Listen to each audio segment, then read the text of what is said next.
Fique à vontade. Gente, eu sou o Pedro, diferente que o Áureo apontou o Thiago aqui do lado. Desculpa, eu sou péssimo com nós. Mas, então, como ele falou, nós somos da programa de pós-graduação em Engenharia Elétrica. Eu sou formado em Engenharia Elétrica, Mariana em Engenharia de Controle de Automação e o Thiago em Engenharia Elétrica também. Elétrica também. Nós estamos fazendo esse programa na UFMG e a gente vai apresentar aqui um pouquinho sobre o que a gente mexe, o que a gente estuda. Quem sabe interessa alguns de vocês, mais pra frente a gente fala quais são as oportunidades que tem aqui em BH, nas universidades, sobre isso que a gente está falando. Vou começar falando de o que é uma imagem digital, como é formada a imagem digital, um pouquinho de física, um pouquinho dos circuitos elétricos que tem numa câmera que a gente fabrica, dos sensores, tipo de sensores que tem numa câmera digital, processamento de imagens, como é que funciona o Photoshop, o Instagram, visão 3D, como que a gente vê um filme em 3D no cinema, visão computacional e algumas aplicações, tudo que a gente faz lá na UFMG. Então, primeiro, eu vou começar falando aqui de uma imagem digital. Imagem digital, ela é basicamente um conjunto de pontinhos de cores diferentes. Esses pontinhos, cada pontinho a gente chama de pixel, e pixel, como você sabe, quanto mais melhor. Que as câmeras, elas, quanto mais pixels tem uma câmera, melhor a resolução dela. Cada pixel é composto de uma combinação de 3 cores, o vermelho, o verde e o azul, que é a combinação dessas 3 cores em intensidade diferente que a gente consegue fazer todas as outras cores, mas isso o computador não consegue ler. Então a gente tem que passar essa informação no computador com um código binário de bits. Cada número é um bit e pode ser 0 ou 1. Então a imagem que a gente vê aqui na tela, o nosso computador ela vê como várias combinações de números. Então tá, vamos lá. Normalmente tem vários tipos de extensões as imagens que a gente vê no computador. JPEG e TIFF-RAW são as que a gente mais usa no mundo digital, de captação de imagens. E o interessante disso, de imagem digital diferente das outras analógicas, é que a gente consegue, nem sei se pode falar analógicas, mas enfim, a imagem digital a gente consegue guardar, além da informação da imagem, a gente consegue gravar qual câmera que foi tirada, consegue gravar também a data que foi tirada e a hora. Tudo dentro da mesma informação que a gente tem no nosso arquivo. Aqui, por exemplo, foi a primeira imagem digital que foi feita no mundo por esse cara, Russell Kirsch. Esse aqui é o filho dele. A imagem digital não tinha câmera na época e a resolução está bem baixa, e só tem 30.976 pixels nessa imagem. Apesar de ser um número muito grande, isso não significa que é uma coisa muito boa. A primeira câmera digital, então, ela foi inventada muitos anos depois, em 75, alguns anos depois, né? E é esse trombolho azul aqui. Na época, a gente não tinha visor, não tinha cartão de memória nem nada, elas eram gravadas numa fita cassete, uma coisa que nem na minha infância eu tinha contato direto, e vocês também não deviam ter não. Apesar de a turma passada conhecer o que é. Essa fita cassete ela era gravada com informação magnética nela e precisava de um microcomputador para processar a imagem e aparecer numa televisão. Essa câmera digital foi feita na Kodak. Alguns anos depois, em 89, o Japão lançou a primeira câmera comercial, tinha 0.4 megapixels, e depois os Estados Unidos lançou uma câmera também que tinha, um ano depois, 0,09 megapixels. Em 91, essa foi a primeira câmera digital que teve um visor, que a gente conseguia ver a imagem, foi a Kodak DSC-100, e ela surgiu com um propósito mais jornalístico, para o jornalista, o repórter, já tirar foto e mandar para a redação para começar a reportagem mais rápido possível. Hoje em dia, em questão de 2 minutos, a gente já tem uma reportagem que aconteceu do outro lado do mundo. Vou mostrar um vídeo aqui básico, primeiro, do funcionamento da câmera digital. Depois a gente entende melhor cada componente dela. Primeiro, Primeiro, a gente vai ter um objeto que ele é iluminado e vai refletir a luz para várias direções. Uma dessas direções vai encontrar o orifício da câmera. Então essa luz passa em conjunto de lentes que é importantíssimo para focar a imagem dentro de um sensor de imagem. E esse sensor de imagem, como eu tinha dito, vai transformar fótons, que é luz, em informação binária, que a gente vai conseguir ver ou numa tela ou gravar no cartão de memória.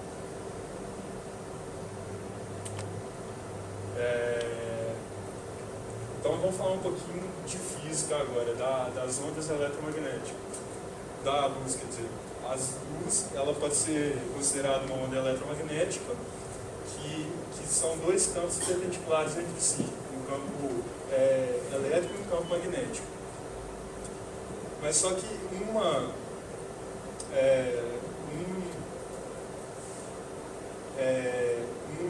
onda eletromagnética ela pode servir para várias coisas. Então, para fazer um estudo melhor, dividiram essas ondas eletromagnéticas dentro de um espectro. A luz visível que a gente consegue identificar com o olho humano, ela é só uma pequena parte desse espectro. Tem muito mais ondas que são os de raios-x, infravermelhos, e até ondas de rádio, de TV, radar, FM, AM, ondas de rádio, é a mesma coisa, mas com a frequência e energia diferente. E, então é importante a gente saber isso para saber como que a nossa câmera vai atuar. A luz visível que a gente vai focar mais por questão da câmera digital, ela varia de 400 a 700 nanômetros, a largura do comprimento de onda, sendo que 400 é a violeta e o vermelho ela tem 700, que pode passar. Esse o Einstein, ele é muito famoso por bolar a teoria E igual a MC ao quadrado. Porém, uma coisa muito importante ainda que ele desenvolveu e é pouco divulgado, que ele inclusive ganhou o prêmio Nobel por causa disso, foi o efeito fotoelétrico. Que ele fala que a luz, além de onda eletromagnética, ela pode ter comportamento de partícula. E esse fenômeno que ele demonstrou que é o efeito fotoelétrico é importantíssimo para desenvolvimento de câmera digital.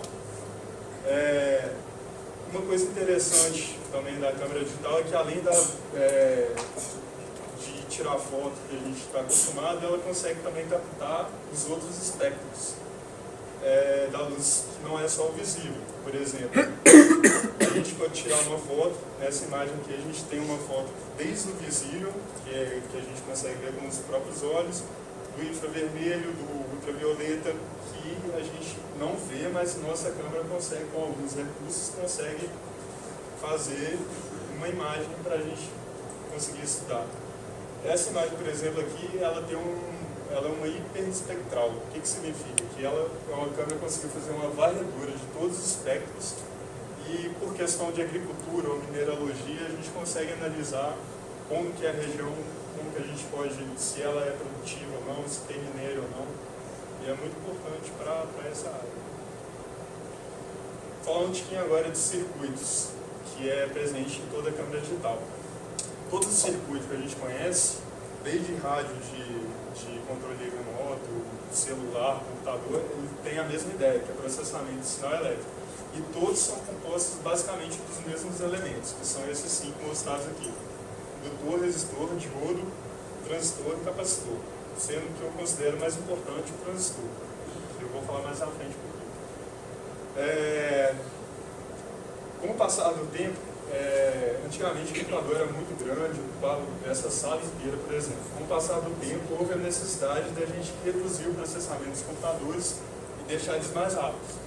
Então, a gente conseguiu fazer a miniaturização, colocar vários circuitos dentro de chips muito pequenos.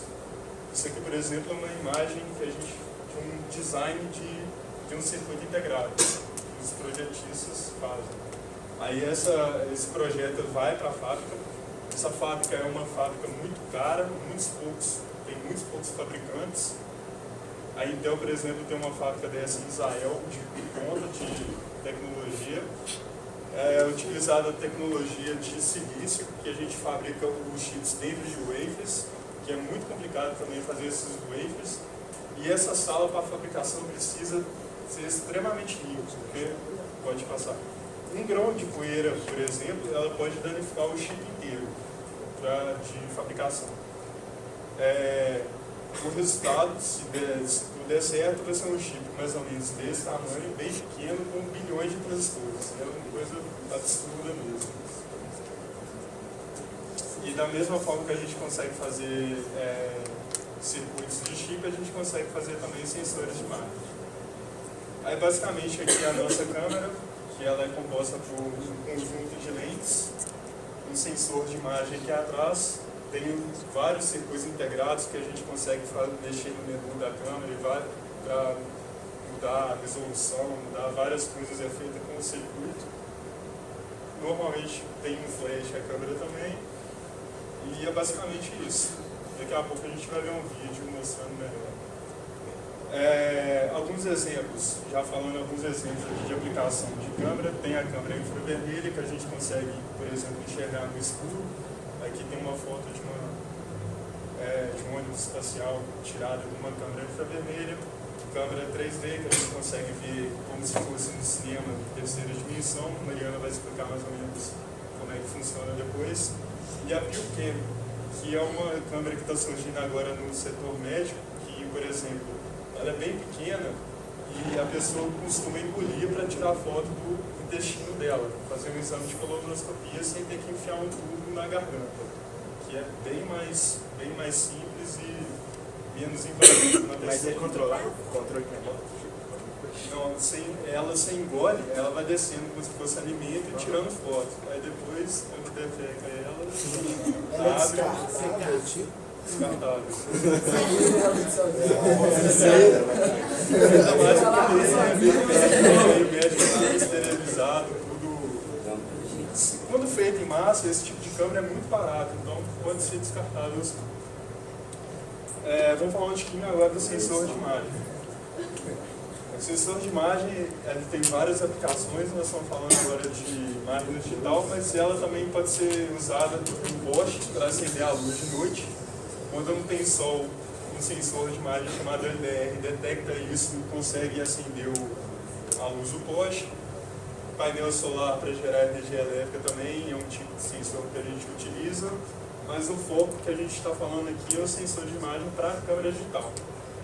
Então, esse mosaico aqui ele foi feito para fazer uma comparação com um sensor de imagem, sendo que cada bolinha dessa aqui do mosaico seria como se fosse um pixel.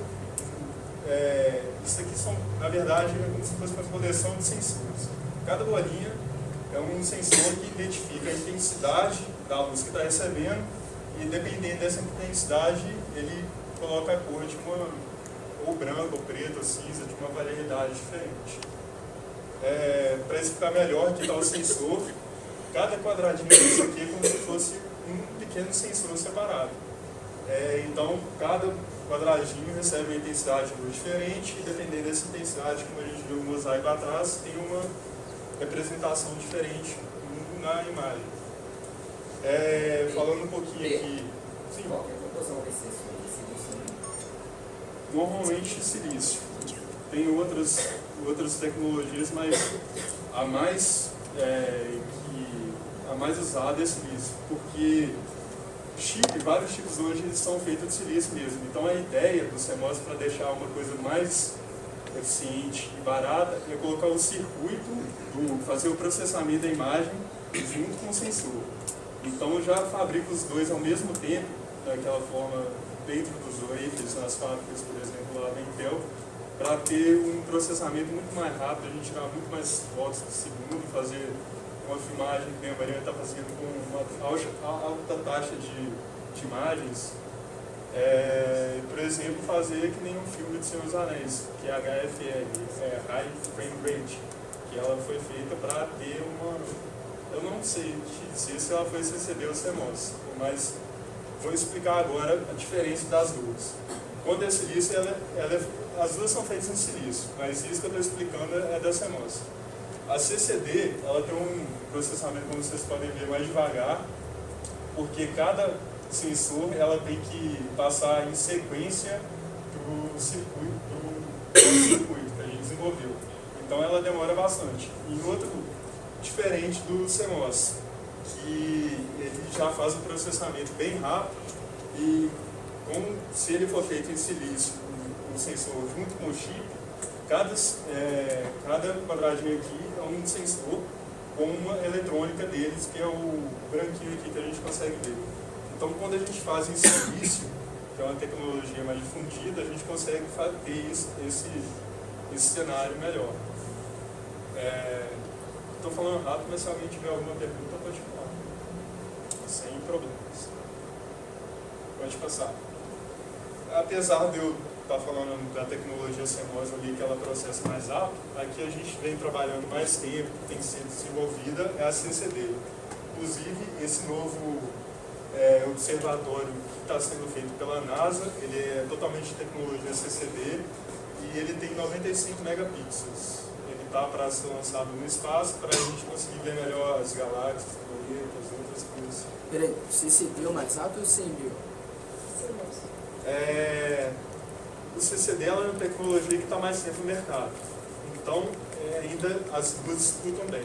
CCD e CMOS. A CMOS, ela tem mais rápido, ela costuma ser mais rápida, mas como a gente tem desenvolvido, acho que a tecnologia CCD já tem 30 anos, a qualidade de imagem é melhor a CCD. Aí, tanto para lançar no espaço, eles preferiram fazer nessa tecnologia porque mais confiável. Mais confiável, e a gente quer pegar, por exemplo, para pegar um planeta muito distante, muitos anos-luz de distância, a gente deixa a câmera ligada por muito tempo. Aí, para evitar ruído, para evitar, por exemplo, que outra luz atrapalhe a captação, eles preferiram fazer nessa outra tecnologia. Agora, já falando nisso que eu mostrei, tem esse vídeo agora da Nokia que ela representa bem melhor como que é do que aquele primeiro vídeo que eu mostrei, como que é a captação de imagem. Aí a luz vem, bate no objeto, ela volta pelo orifício da máquina. Aí depois que essa luz, os fótons, eles passam pelo orifício da máquina, passa por um conjunto de lentes. Esse conjunto de lentes é importantíssimo para focar a imagem certinho no sensor e a gente manter a qualidade de pixels. Depois que essa imagem ela passa no conjunto de lentes, ela vai direto para o sensor de imagem. Agora, esse sensor de imagem consegue transformar toda a informação luminosa que chega neles em sinal elétrico. Esse sinal elétrico passa por diversos chips, diversas eletrônicas, circuitos, para processar esse sinal e transformar em dados, um código binário. E esse código binário a gente pode fazer duas coisas com ele. Ou a gente guarda na memória da câmera, ou então a gente mostra uma tela de LCD, por exemplo. E tá bom. Agora a Mariana vai falar um pouquinho para vocês de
e ele filtra imagens na direção horizontal e outra na vertical.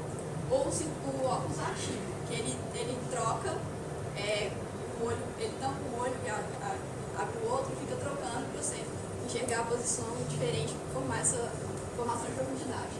E quando a televisão, por exemplo, não precisa de óculos, esse filtro é na própria televisão. Isso é como o nosso cérebro funciona, e nós temos 2 olhos para que isso aconteça. No caso de robô, por exemplo, nós usamos 2 câmeras, que no caso é a visão estéreo. E agora um pouquinho de matemática, por exemplo, se você tem uma imagem, um objeto aqui e uma câmera lá, forma a imagem nesse plano. Com um olho só, ou uma câmera, você consegue recuperar as informações de largura e altura, por exemplo, da imagem. Mas você não consegue recuperar essa sensação de profundidade. Agora, se você utilizar 2 câmeras, já é possível recuperar, além dessas informações, a profundidade também, que é a terceira dimensão. Se você colocar seu dedo, por exemplo, inclinado assim no tapete da sua cara, fecha um olho e tenta encostar o outro na ponta do dedo, muitas vezes você não vai conseguir. Agora, se você abrir o olho e tentar com os 2 olhos abertos, você já consegue, porque você tem essa informação de profundidade. Fechar o olho, sabe?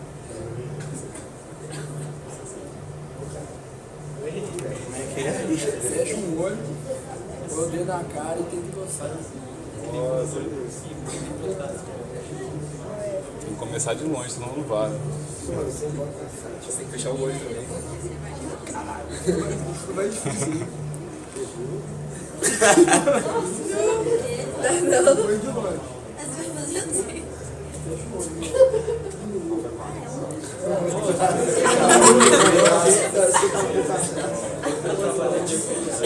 Então vai de longe.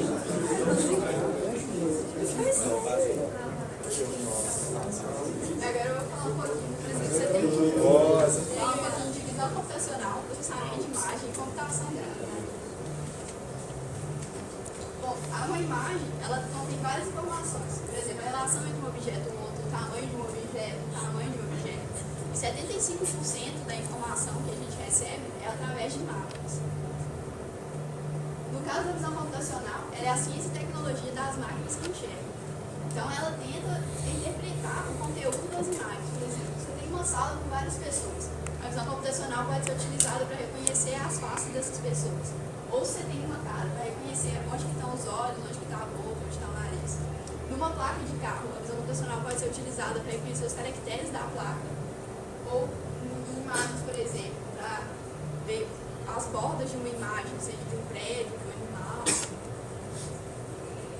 A visão computacional também é utilizada na navegação de robôs, por exemplo. Tem um robôzinho da NASA, que é o Mars Rover, ele utiliza a visão computacional para a navegação dele em Marte. E na área militar também, para os mísseis detectar os pontos que ele tem que acertar. Na medicina, como por exemplo, detecção de tumores, ou diferenciação de células. Na indústria automobilística, para detecção de caracteres e posição de ponteiros. Na detecção de ervas daninhas também, na agricultura. E aqui tem um videozinho que mostra alguns exemplos de aplicação de visão computacional.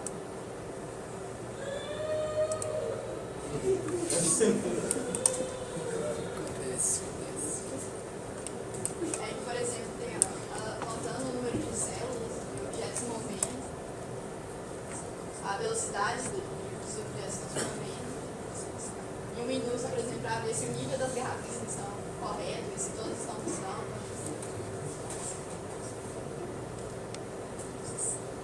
Para detectar código de barra, os circuitos para detectar os componentes dos circuitos, falhas, rachaduras, médios,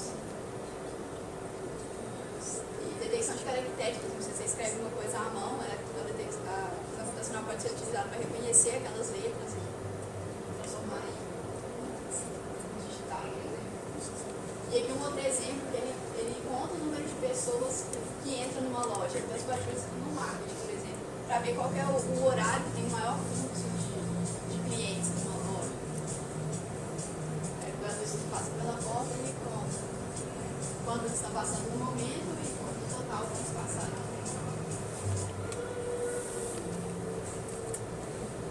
a visão computacional, ela pegou uma imagem e reconheceu os dados que tem naquela imagem. Já o processamento de imagem, ele pega uma imagem e transforma em outra imagem. Por exemplo, você tem uma imagem, você quer mudar o contraste da imagem. Você tem uma imagem colorida, você quer passar para tons de cinza. Ou até mesmo você tem uma imagem concluída e você quer filtrar para tornar a imagem mais suave. E existem técnicas de processamento de imagem, um software muito utilizado é o Photoshop. E algumas aplicações, por exemplo. Se você tem uma imagem, você quer dar um zoom digital nela, você aumenta a imagem. Aí fica faltando informações. Como você vai construir essas informações que estão faltando? Um exemplo técnicas mais simples é a técnica do vizinho mais próximo, que é utilizada no Paint, por exemplo, que ela pega os pixels mais próximos dos que estão faltando e replicam ele, de forma a completar a imagem em tamanho maior. Naquele caso anterior, por exemplo, a imagem ficou com boa resolução, mas em alguns casos, tem mais detalhes, a imagem final com zoom não fica tão boa. Então, entre outras técnicas, por exemplo, no Photoshop, pode ser usado esse ícone de decoloration, que a imagem já fica melhor. Tem uma outra técnica, por exemplo, de edição de imagem, como uma ferramenta mágica do Photoshop. Se você tem uma imagem com um fundo azul, você quer colocar nuvens naquele fundo. Então, no caso do céu, por exemplo, ele tem uma grande quantidade de azul, uma pequena quantidade de vermelho e uma pequena quantidade de verde. Então, essa ferramenta, ela detecta as áreas que tem a cor com grande quantidade de azul e pequena quantidade das outras, seleciona essa área, retira e coloca as nuvens no lugar. De forma que a foto final fica com as nuvens seguindo. E aqui um exemplo, por exemplo, de como pode ser utilizado essa técnica. No cinema é utilizado o chroma key. Tem um fundo verde, por exemplo. Você vai e quer trocar esse fundo verde por uma cena, por um prédio, por uma atriz. Então, ela seleciona a área que tem uma grande quantidade de verde e recorta aquela área e troca o fundo da imagem.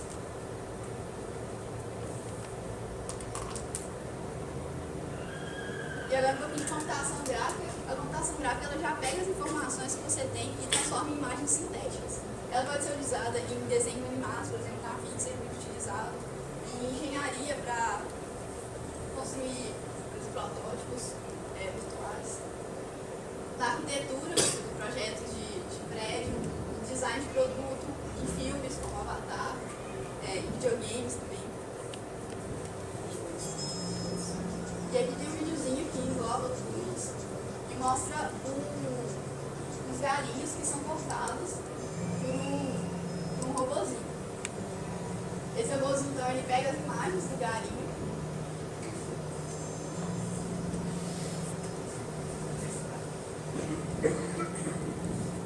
ele está escaneando o lugar que vai ser cortado. Aí tem um processamento de imagem, que essas imagens preto e branco. Ele escaneou, reconheceu com técnica computacional onde estão os gatos. Aí com a visão estéreo, ele vai pegar duas imagens e recompor essas imagens num objeto 3D. Essa evolução é feita utilizando computação gráfica. E aí vai detectar os pontos que ele deseja cortar nos lugares. Uma vez detectado, ele vai executar todos os cortes.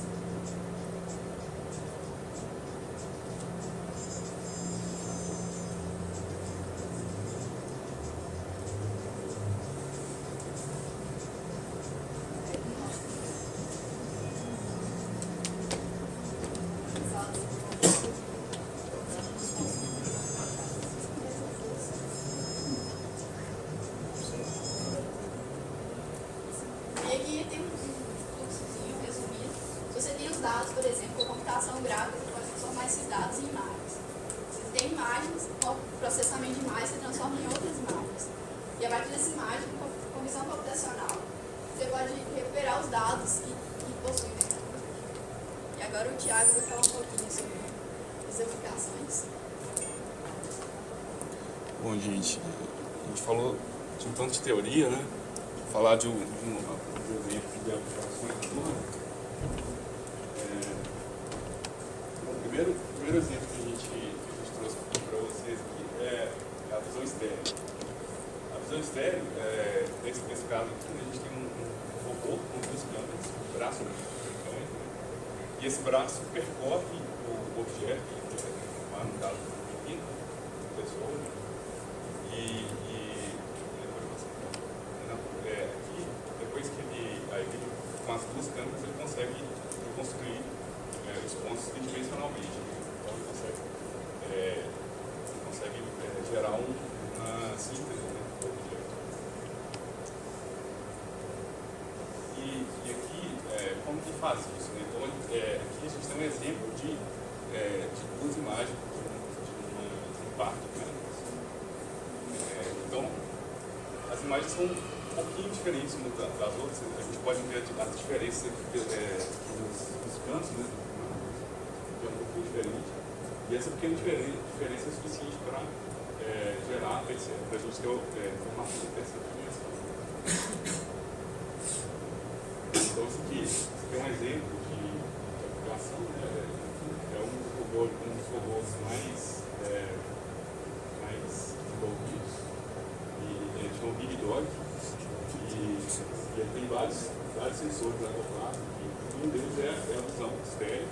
Então ele usa a visão estéreo para navegação.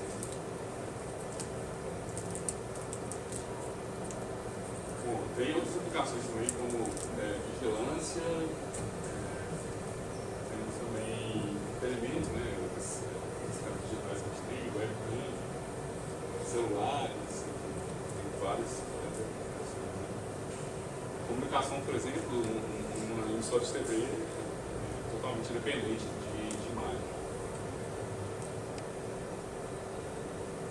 Bom, uma das aplicações que no caso necessitam de uma tecnologia mais avançada e mais cara, né, por consequência, é a supercâmera.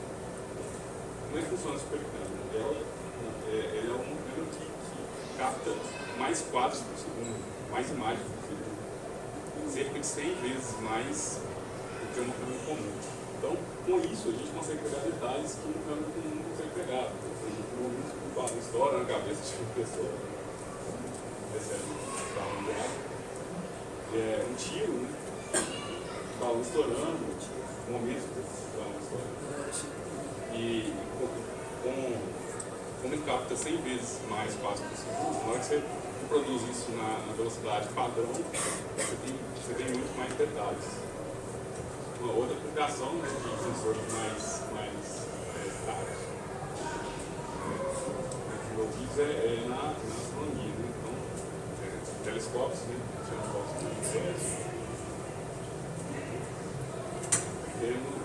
Tem um Hubble, que é um dos telescópios mais sensíveis. Nessa foto que está aí do Hubble, por exemplo, cerca de 10 mil galáxias captadas.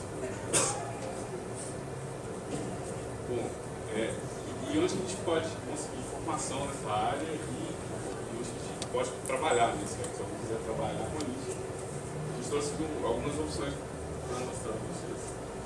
Bom, basicamente, para quem quiser trabalhar na área, precisa de uma formação ou engenharia elétrica, ciência da computação, física ou áreas física. E um pouco de conhecimento de processamento de sinais também,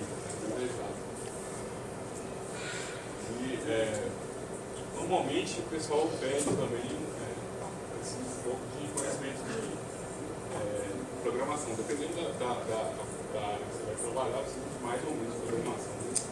Hoje em dia, praticamente tudo programação.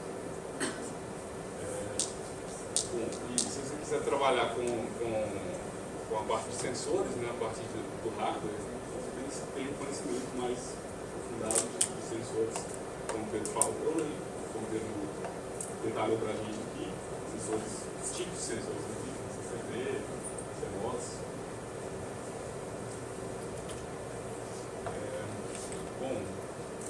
A gente trouxe aqui alguns exemplos de empresas, normalmente elas são ou de visão computacional ou de hardware, sensores. Então, empresas de visão computacional, temos esses exemplos aqui que são empresas nacionais. A gente vê que tem vários estados, né? São Paulo, Rio de Janeiro, tem em Minas,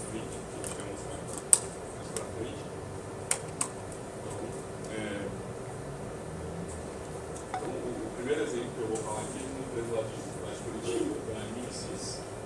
Ela tem alguns produtos, por exemplo, análise de clientes em loja. Então, se uma loja quiser informações automáticas, né, sobre número de clientes que entram na loja, qual que é a movimentação deles na loja, para onde que eles focam mais atenção, para onde que eles se dirigem mais, o horário de pico da loja. Então, assim, esses dados são importantes para o planejamento da própria produção da loja. Tem outras leituras de placa, por exemplo, de containers.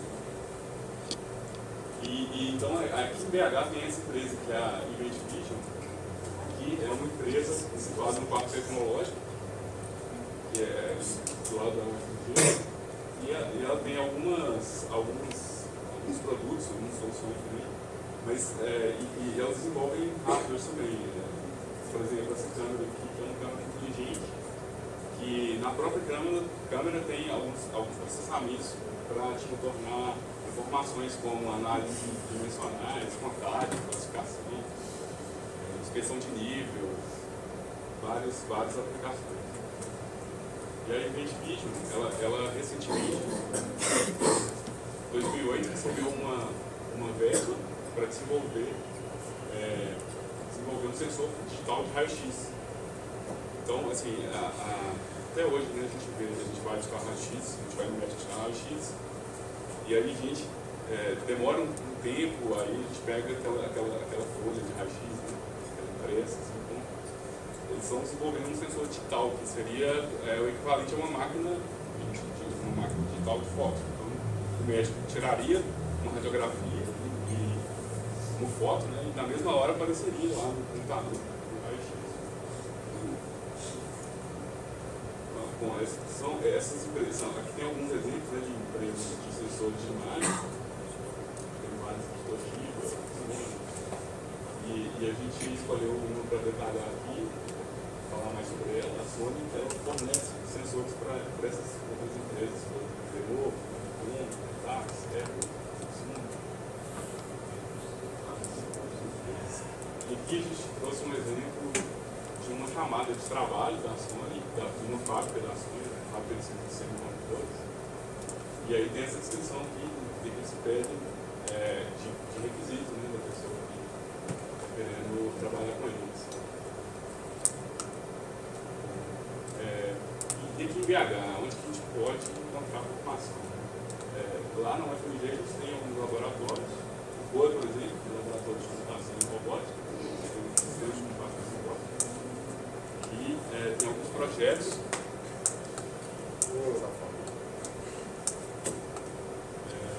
Um deles, por exemplo, é o carro autônomo. A gente vai mostrar um videozinho dele aqui.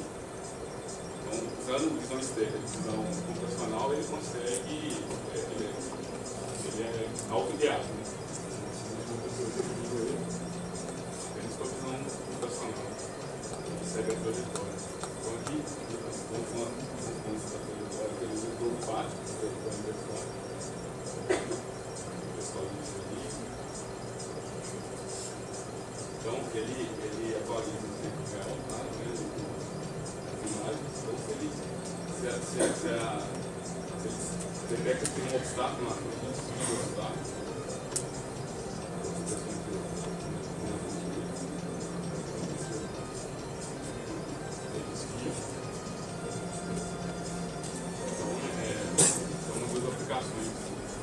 Interessantes, né? Aquele carro que estaciona sozinho tem alguma coisa a ver com ele? Você tem várias possibilidades, né, de detecção de posição. Você pode detectar por imagem ou por ultrassom, tem várias opções. Pode ser. Você depende. Bom, esse é um outro laboratório também que tem na UFMG, que é do departamento de computação, aí tem um projeto, por exemplo, um copo com eles, que é de que um avatar controlado pela computação dele. Então, aquele robôzinho aqui, ele mexe de acordo com a posição da face desse E então a visão detecta as três dimensões do produto ali no movimento. Esse aqui é um outro laboratório, também um óptico. É um laboratório de optrônica, microtecnologia de detalhes. E as pesquisas que eles fazem, vou mostrar aqui agora, eles têm pesquisas em células solares, sensores ópticos, sensores ultravermelho, conteúdo. Bom, o projeto que eles estão participando agora é um projeto de sensores de detecção de infravermelho. E sensores infravermelhos são altamente controlados por uma questão militar. Então, a gente está engateando aqui ainda no Brasil com essa tecnologia. Então, a gente tem que importar. Os países são muito fechados em relação a essa tecnologia por questões militares. Eles são usados em várias aplicações militares, então não fornecem essa tecnologia muito facilmente. Então, esse projeto ele foi desenvolvido exatamente para que essa área seja desenvolvida aqui no Brasil. Então, tem esse estudo aqui, que ele é localizado na PUC-Rio, no INCP, e ele tem algumas pesquisas aplicadas em semicondutores, e ele está coordenando junto com o óptimo. Eles são nesse projeto, envolvidos nesse projeto, e essas são as instituições universitárias que estão envolvidas no projeto. É isso, a gente abre agora para perguntas. Se alguém tiver alguma dúvida, quiser perguntar alguma coisa, pode ficar à vontade. E a gente agradece também a atenção de vocês. Espero que tenha sido divertido. Se